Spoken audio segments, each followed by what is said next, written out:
আসসালামু আলাইকুম বন্ধুরা। এক গরিব মা, তার ছিল 5 বছরের ফুটফুটে একটি কন্যা সন্তান। সেই গরিব মা প্রতিদিন এক বড়লোকের বাড়িতে কাজ করত, তার মেয়েটাকেও সঙ্গে নিয়ে যেত।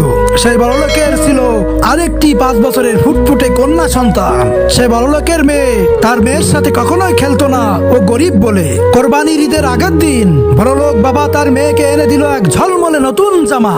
বাবা হেসে বলল, এই জামাটা পরলে তোমাকে পরীর মতো লাগবে। মেয়েটি খুশিতে লাফিয়ে উঠলো, কিন্তু পাশে দাঁড়িয়ে থাকা গরিব মেয়েটির চোখে জল। সেই গরিব মেয়েটির মা কিছু বলতে পারলো না, কারণ ঈদের নতুন জামা কেনার সামর্থ্য ছিল না তার। চুপচাপ মেয়েকে নিয়ে চলে গেল বাসায়। সেই বড়লোকের কন্যার মা সবকিছু দেখেছিল চুপি চুপি। পরদিন সকালে সে বড়লোকের কন্যার মা মার্কেটে গেল এবং একই রকম আরেকটি নতুন জামা কিনে আনলো। তারপর সেই গরিব মেয়েটির হাতে তুলে দিল এবং বলল, ঈদে শুধু বড়লোকরা খুশি হবে এমনটি নয়, সবারই খুশির হকদার আছে। দুজন মেয়েকেই নতুন জামা পরিয়ে দেয়। পাশাপাশি দাঁড়িয়ে তারা হাসছে, চোখে জল, মনে ভালোবাসা। বন্ধুরা, ঈদ মানে শুধু আনন্দ নয়, ঈদ মানে খুশি ভাগাভাগির উৎসব।